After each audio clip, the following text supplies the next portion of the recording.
Perbarui ilmu Islam kamu bersama Religiuan di tv1news.com dan TV1 Connect. Bismillahirrahmanirrahim. Assalamualaikum warahmatullahi wabarakatuh. Innal hamdalillah nahmaduhu wa nasta'inuhu wa nastaghfiruh wa na'udzu billahi min shururi anfusina wa min sayyiati a'malina. May yahdihillahu fala mudhillalah wa may yudlil fala hadiyalah. Asyhadu an la ilaha illallah wahdahu la syarikalah wa asyhadu anna Muhammadan abduhu wa rasuluhu la nabiyya ba'dah. Allahumma salli wa sallim wa barik ala nabiyyina Muhammadin wa ala alihi wa ashabihi wa mawal hama ba'd. Rabbi shrah li sadri wa yassir li amri wahlul 'uqdatam min lisani yafqahu qawli. Allahumma 'allimna ma yanfa'una wanfa'na bima 'allamtana. Allahumma hdina wahdi bina waj'alna sababan wa sabilan liman ihtada. Segala puji hanya bagi Allah, salawat dan salam semoga selalu tercurah kepada junjungan kita Nabi besar Muhammad sallallahu alaihi wasallam. Pemirsa, Assalamualaikum Nusantara yang dirahmati Allah dan juga santri-santri yang dirahmati oleh Allah dari pesantren Aulia Tegaluhur. Bersyukur pada kesempatan kali ini kita bisa bersua dan berjumpa. Mudah-mudahan pertemuan ini menjadi pertemuan yang diberkahi oleh Allah Subhanahu wa taala. Pertemuan yang penuh dengan rahmat dan limpahan kebaikan untuk dunia dan akhirat kita. Insya Allah pada kajian kali ini kita akan membahas tentang Isra dan Mi'raj. Ya. Isra dan Mi'raj semua pasti sudah pernah mendengar ceritanya. Karena ini bahagian daripada mukjizat yang diterima oleh baginda Nabi SAW. Ya. Kalau ditanya kira-kira Isra dan Mi'raj ini artinya apa? Apa artinya Isra? Apa artinya Isra? Perjalanan malam hari dari Masjidil Haram ke Masjidil Aqsa. Itu yang disebut dengan Isra. Makanya dalam surah Al-Isra ayat pertama disampaikan, A'udzubillahi minasyaitonirrajim, Bismillahirrahmanirrahim, Subhanalladzi asra bi'abdihi lailan minal masjidil harami ilal masjidil aqsa alladzi barakna haulahu. Maha suci Allah yang telah memperjalankan hambanya di malam hari dari Masjidil Haram ke Masjidil Aqsa. Ya, artinya itulah dia makna dari kalimat Isra, yaitu perjalanan pada malam hari. Wabil khusus perjalanan Nabi Muhammad SAW dari Masjidil Aqsa, dari Masjidil Haram ke Masjidil Aqsa. Lalu Mi'raj adalah perjalanan dari Masjidil Aqsa menuju ke Sidratul Muntaha. Ya, ini yang disebut dengan Mi'raj. Maka karena ini satu paket kejadiannya dalam satu malam, maka disebut Isra dan Mi'raj. Ya. Nah, ada hadis panjang yang diriwayatkan dari Nabi SAW, diriwayatkan dari beberapa sahabat. Ada Anas bin Malik radhiyallahu anhu salah satunya, dan ini diriwayatkan dari Imam Muslim. Ya, tentang peristiwa detil Isra dan Mi'raj. Saya akan mencoba untuk menceritakan apa yang diceritakan oleh baginda Nabi SAW, ya, ketika beliau bercerita tentang Isra dan Mi'raj yang beliau alami. Sekaligus nanti beberapa momen setelah kejadian Isra dan Mi'raj. Ya, karena Isra dan Mi'raj ini adalah mukjizat yang tidak bisa diterima oleh akal. Ya, jadi harus ada iman di hati untuk bisa menerimanya. Sehingga wajar ketika orang-orang Mekah kala itu masih diliputi dengan kekufuran, dengan kekafiran, mereka tidak bisa menerima apa yang diceritakan oleh Nabi SAW, sehingga berita itu membuat gempar. Ya. Tetapi kegemparan itu ternyata alhamdulillah menjadi titik balik dari dakwah Islam. Kita akan cerita. Ini bertepatan ketika Mekah kala itu memasuki musim dingin. Dingin yang mulai menghias udara malam Mekah kala itu, tiba-tiba Nabi SAW kedatangan tamu. Lalu tamu itu datang mengetuk baginda Nabi SAW, Assalamualaikum, Waalaikumsalam. Lalu ketika Nabi SAW membuka pintu rumahnya yang ada di Mekah, dilihatlah sosok manusia yang begitu cakap dan sempurna. Lalu manusia itu mengatakan, aku adalah Jibril. Oh, ternyata yang datang adalah malaikat Jibril yang dalam rupa manusia. Lalu Jibril alaihissalam meminta kepada Nabi Muhammad SAW kala itu di malam hari untuk segera menuju ke Ka'bah dan tawaf 7 kali. Ya. Maka Nabi SAW mengikuti perintah yang disampaikan kepada beliau. Beliau jalan menuju ke Ka'bah, tawaf 7 kali di malam hari, di musim dingin itu. Setelah selesai tawaf, baru setelah itu Nabi SAW disampaikan oleh Jibril tentang maksud dan tujuannya. Wahai Muhammad, malam hari ini Allah Subhanahu wa taala akan memperjalankanmu dari Masjidil Haram ini menuju ke Masjidil Aqsa, dan dari Masjidil Aqsa menuju ke Sidratul Muntaha. Lalu Nabi SAW diajak menuju ke satu sudut, yang di dalam sudut di letak sudut itu ada seperti hewan, tapi bukan hewan dunia ya. Seperti hewan yang diberi nama buraq. Hewannya berkaki 4, lebih tinggi dari keledai tapi lebih pendek daripada kuda. Ya, warnanya putih. Ketika Nabi SAW mendekat ke hewan tersebut, mendekat ke buraq, itu gerak-gerak dia, seolah tidak mau tunduk. Sampai Jibril datang dan menepuk punggung dari buraq itu, lalu mengatakan, tenanglah buraq, karena yang akan menaiki punggungmu adalah manusia terbaik yang pernah ada. Maka seketika itu buraq tenang, dan Nabi SAW bisa naik ke atasnya, lalu diikuti oleh Jibril alaihissalam. Baru setelah itu langsung berangkat. Nah, sesuai dengan buraq namanya. Buraq itu artinya bark. Bark itu apa? Apa artinya? Kilat. Ya, jadi secepat kilat. Gitu. Maka ketika naik lalu bergerak itu buraq, secepat kilat sudah langsung sampai ke Masjidil Aqsa. Ya. Sampai di sana Nabi menceritakan beliau menambatkan buraq itu di tempat biasa para nabi menambatkan buraq ketika datang ke sana. Jadi di komplek Masjidil Aqsa itu ada satu sudut berarti yang digunakan ketika para nabi datang untuk menambatkan buraqnya di situ. Maka Nabi pun menambatkan di situ. Dan ketika beliau turun, di luar dugaan karena di situ sudah ditunggu oleh seluruh nabi dan rasul yang pernah ada dari zaman Nabi Adam alaihissalam sampai dengan Nabi Isa alaihissalam. Ya, semua ada di situ. Ratusan ribu nabi hadir, nabi dan rasul hadir di sana. Dan semuanya menyampaikan salam kepada Nabi SAW. Dan ketika Nabi turun, itu barisan para nabi itu seolah membuka, memberi jalan kepada Nabi Muhammad SAW. Maka Nabi langsung menuju ke depan. Ya, menuju ke depan, ke tengah dari komplek Masjidil Aqsa itu. Lalu ketika sampai di sana semuanya menunggu karena ingin melaksanakan sholat di situ. Ya. Semua menunggu untuk mendapatkan info dari Jibril siapa yang menjadi imam di saat sholat berjamaah semua para nabi itu. Maka Jibril ketika sampai di depan mengatakan, wahai Muhammad, kau yang ditunjuk oleh Allah Subhanahu wa taala untuk menjadi imam. Maka langsung Nabi Muhammad SAW menjadi imam di situ. Tidak dijelaskan sholatnya sholat apa. Pasti yang jelas dilaksanakan pada malam hari. Ya, dan juga bukan sholat wajib yang ada, karena ini selepas isya dan sebelum subuh. Ya, mungkin sholat-sholat sunnah yang dilaksanakan oleh para nabi, tetapi dilaksanakan secara berjamaah, dan Nabi Muhammad SAW menjadi imamnya kala itu. Ini untuk menunjukkan legitimate yang Allah Subhanahu Wa Taala berikan kepada Nabi Muhammad SAW sebagai nabi akhir zaman, yang semua nabi pun mengikut pada apa yang dijalankan oleh Nabi Muhammad SAW, karena kala itu nabi dijadikan simbol sebagai imam para nabi. Selepas dari situ, selesai sholat, Nabi SAW berdiri, Jibril berdiri membawa 3 cawan.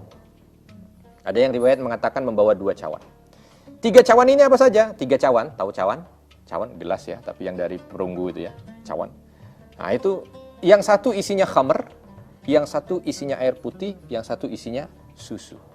Nabi disuruh milih di antara 3 itu. Nabi SAW juga tidak tahu gitu kan, ini isinya apa dan apa yang harus dipilih. Tetapi ketika itu Nabi SAW seolah ada bisikan ya, di telinga beliau. Wahai Muhammad, pilihlah susu. Ya, kalau kau pilih khamr, maka dia akan memabukkan dan umatmu semua akan tergoda selepasmu. Kalau kau pilih air putih, maka itu akan menenggelamkan, maka semua umatmu juga akan tenggelam. Tapi kalau kau pilih air susu, maka kau akan mendapatkan petunjuk dan umat mendapatkan petunjuk. Maka Nabi Muhammad SAW memilih cawan yang diminum dan itu isinya susu. Ketika itu malaikat Jibril mengatakan, telah benar apa yang kau pilih wahai Muhammad. Baru setelah itu naik ke atas. Begitu naik ke atas, pertama yang dilalui oleh Nabi Muhammad SAW masih bersama dengan Jibril dan buraq ini. Masih bersama dengan Jibril dan buraq. Naik ke atas, masuk ke langit pertama, ke langit ke-1. Para penjaga malaikat langit 1 itu menyetop bahasanya itu. Ya. Lalu Jibril mengatakan, buka. Aku Jibril bersamaku Muhammad. Maka penjaga langit itu membukanya. Sehingga Jibril dan Nabi Muhammad SAW bisa naik ke langit pertama. Di langit pertama, Nabi Muhammad berjumpa dengan Nabi Muhammad berjumpa dengan Nabi Adam alaihissalam.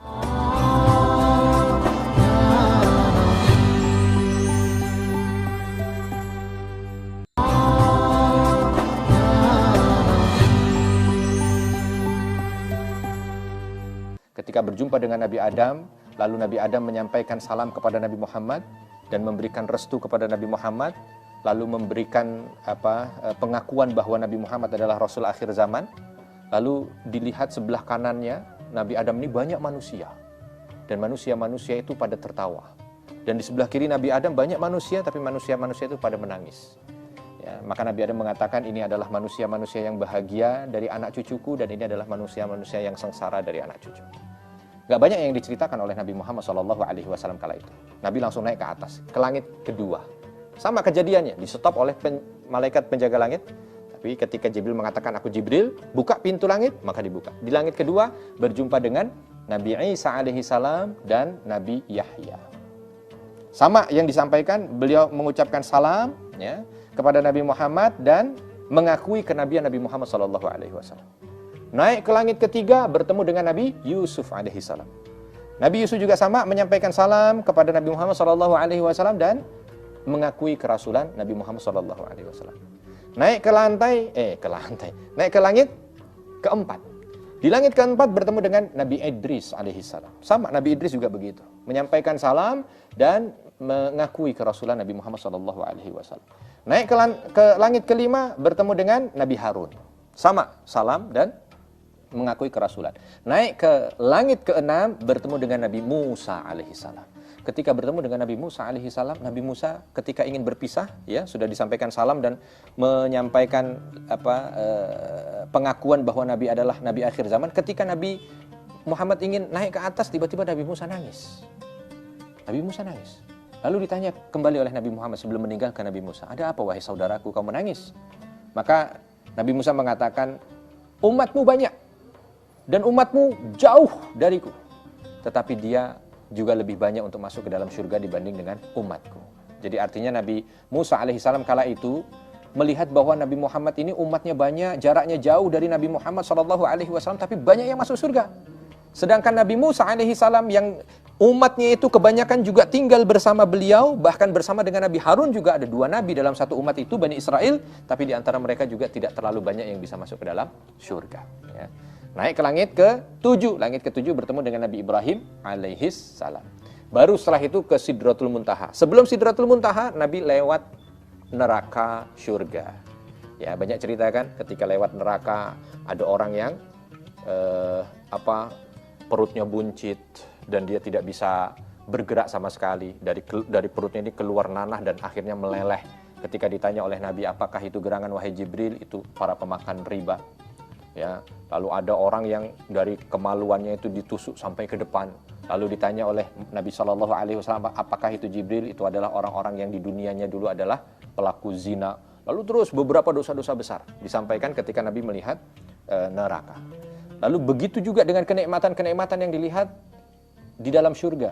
Ditanyakan kepada malaikat Jibril dan Jibril pun menyampaikan apa amal yang dilakukan oleh orang-orang itu. Sampai di depan Sidratul Muntaha. Begitu sampai di depan Sidratul Muntaha, maka Jibril menarik diri.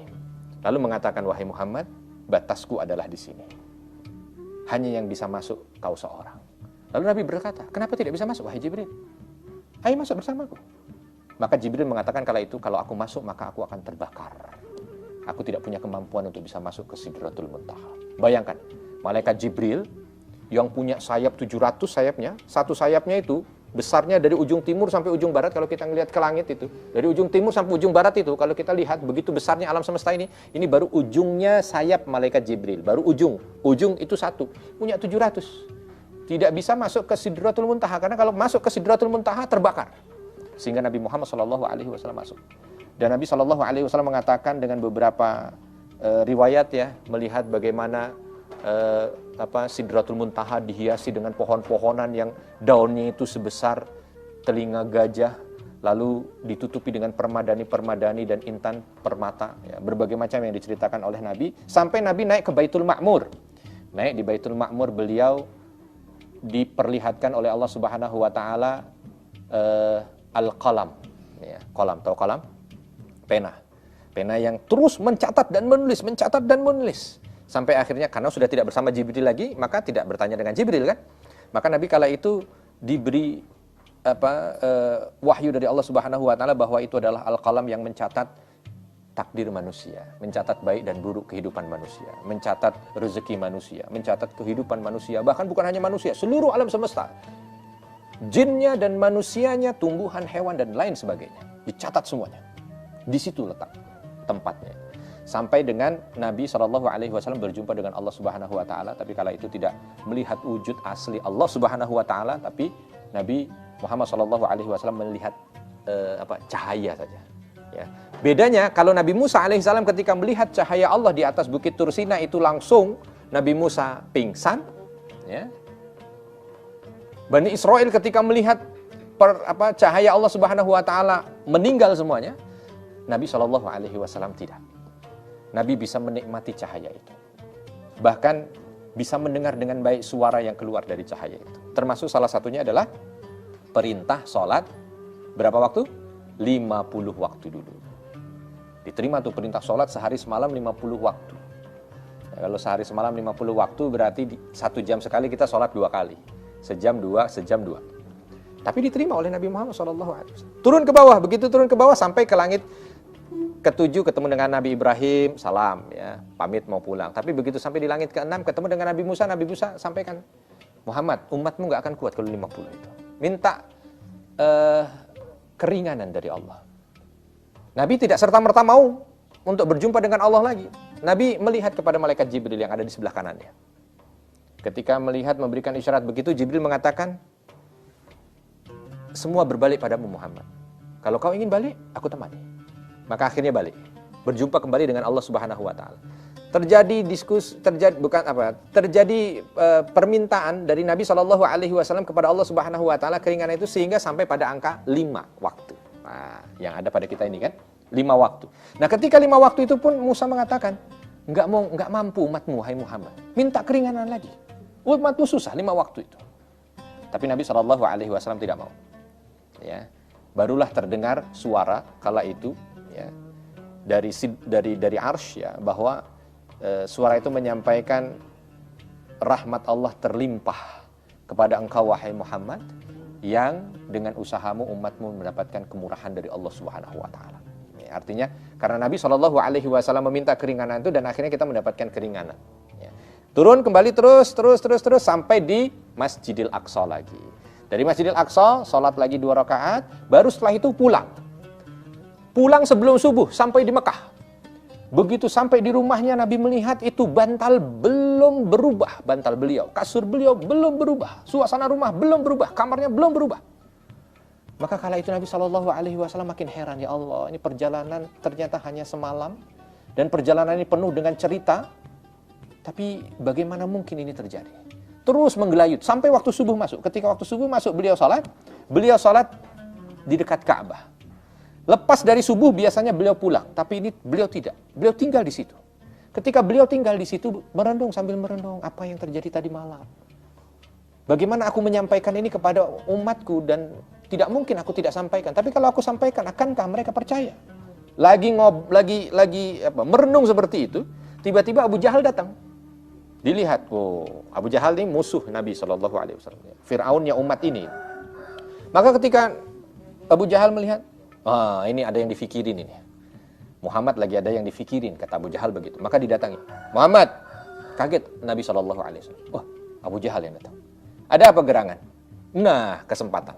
Nabi SAW karena kala itu sedang memikirkan apa yang terjadi pada malam hari itu, maka langsung saja menceritakan kepada Abu Jahal. Wahai Abu Jahal, ketahuilah bahwa ada yang mengganggu pikiranku tadi malam. Aku diperjalankan terus diceritakan begitu. Begitu mendengar kata demi kata yang disampaikan oleh Nabi SAW, Abu Jahal langsung tersenyum.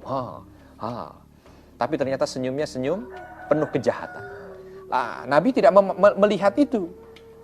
Maka ketika Abu Jahal kala itu menawarkan kepada Nabi Muhammad SAW, wahai Muhammad, kalau aku kumpulkan semua penduduk Mekah untuk mendengar ceritamu ini, apakah kau berkenan untuk menceritakannya?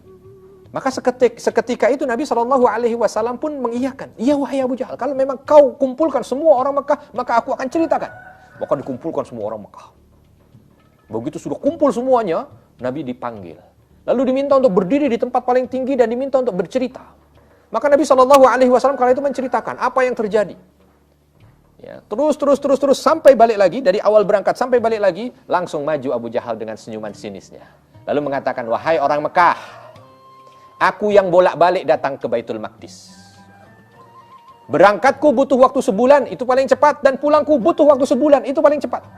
Lalu bagaimana ada seorang yang mengatakan bahwa dalam waktu semalam dia sudah berangkat ke Baitul Maqdis bolak-balik, bahkan sampai ke langit. Orang yang kafir kalau itu langsung tertawa.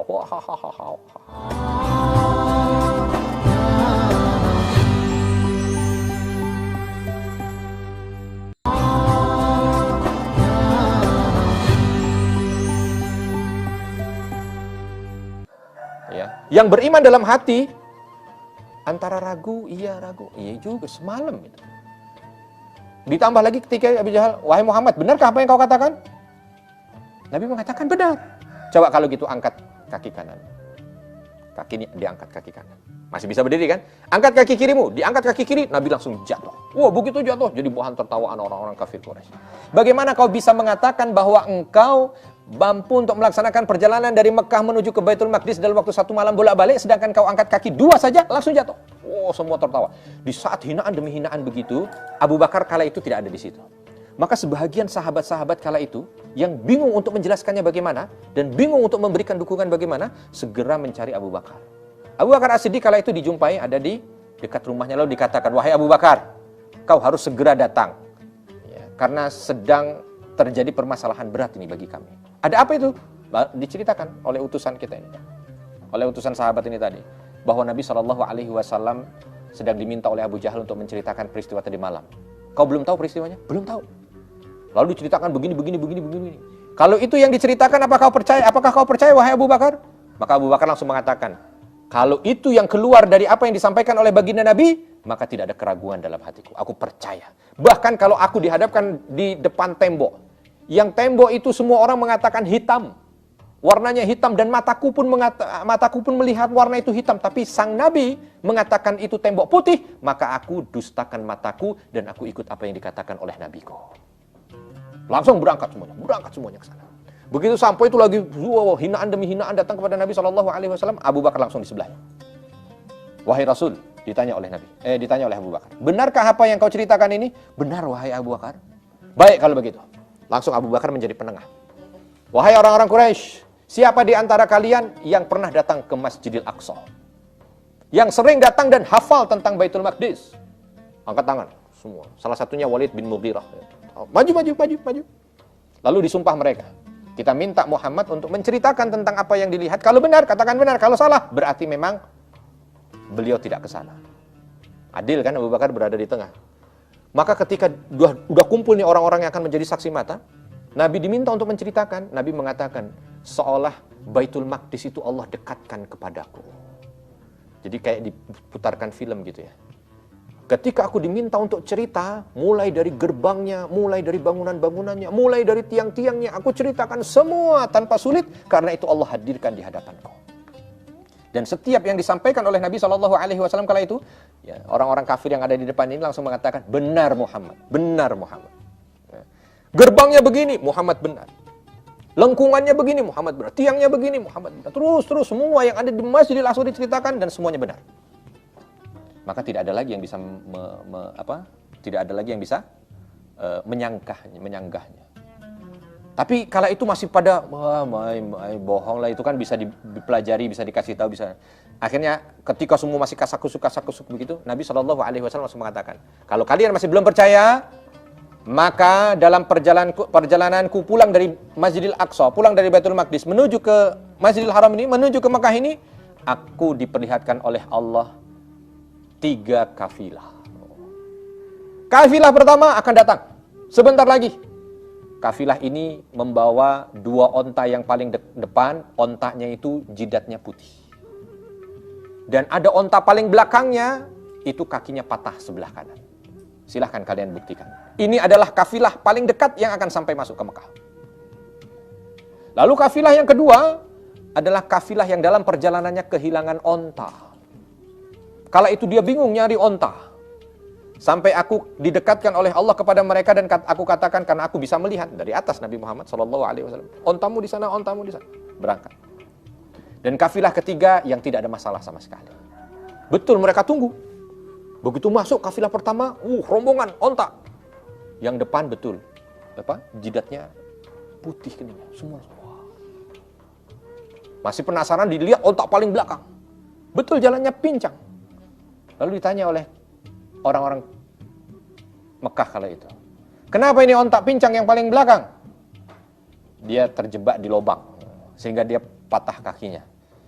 Kami berhasil untuk memperbaikinya tapi tidak sempurna, jadi jalannya masih pincang. Cuman orang itu mengatakan, kenapa yang kalian tanyakan ini? Kenapa masalah dengan ontaku yang pincang ini? Ini urusan kami. Lalu orang-orang mengatakan bahwa Muhammad melihat perjalananmu dan mereka sampaikan bahwa kondisimu adalah seperti ini. Kami ingin membuktikan apakah benar itu terjadi, dan ternyata benar. Bahkan justru sebagian dari rombongan ini yang tadinya belum memeluk Islam, mengetahui tentang Nabi Muhammad SAW, justru mereka masuk dalam Islam. Berikutnya yang tadi, yang kehilangan onta itu, ternyata benar juga. Ya. Makanya tadi saya sampaikan, yang ketiga juga begitu benar.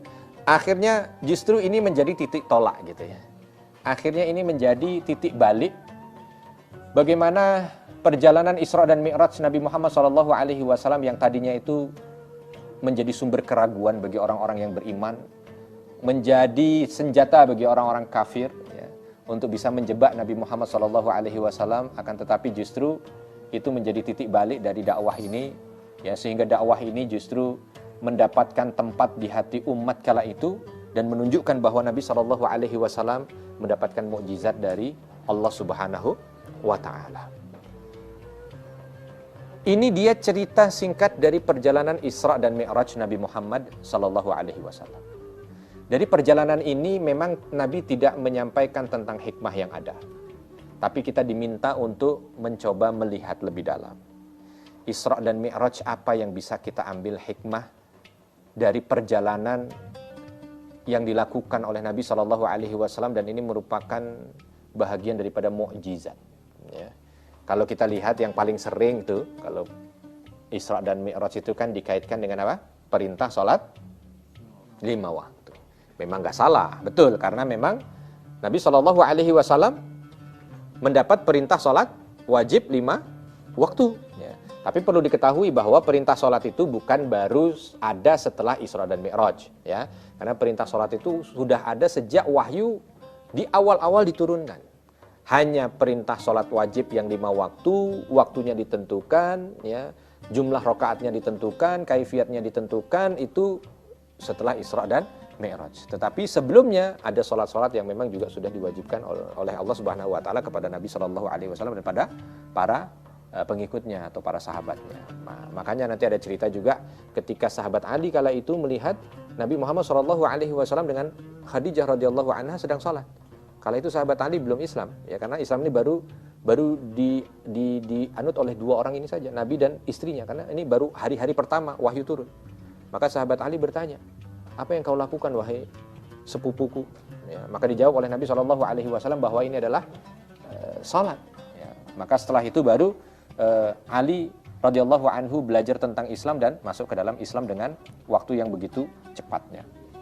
Yang kedua, juga dilihatkan tentang surga dan neraka. Nah, bagi kita juga harus memahami bahwa kehidupan dunia ini bukan tujuan akhir, tetapi ada tujuan berikutnya, yaitu akhirat, surga dan neraka. Maka yang dicari ketika kita hidup di dunia bukan hanya sekedar dunia semata, tapi bagaimana kita mencoba untuk menjadikan dunia ini menjadi tangga menuju kebahagiaan kita di akhirat. Terus, yang terpenting adalah kita meyakini betul ternyata Nabi Muhammad SAW adalah manusia terpilih. Karena buktinya semua Nabi kala itu menjadi makmum Nabi Muhammad SAW. Ditambah dengan apa? Ditambah dengan ketika Nabi memasuki langit demi langit, para Nabi kala itu yang ada di langit itu pun mengakui kerasulan Nabi Muhammad SAW.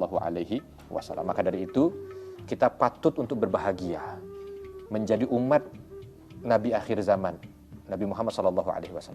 Dan kebahagiaan kita itu harus kita buktikan dengan cinta kita kepada Nabi kita. Dengan apa? Dengan mengikuti semua sunnahnya, menjalankan apa yang diperintahkan, menjauhi apa yang dilarang, dan mudah-mudahan dengan kita senantiasa mengikuti apa yang dijalankan dan disunnahkan oleh Nabi Muhammad SAW, itu menjadi bahagian bagi kita untuk bisa mendapatkan kebahagiaan dunia dan akhirat. Dan mudah-mudahan juga dengan itu juga, dengan cinta kita kepada Nabi Muhammad SAW, itu akan menghantarkan kita untuk bisa hidup bersama dengan baginda Nabi SAW di syurga. Kalau ada kesalahan saya mohon maaf, dan kepada Allah mohon ampun. Apapun yang keluar dari lisan saya tidak sesuai dengan Al-Quran dan Sunnah, buang jauh-jauh.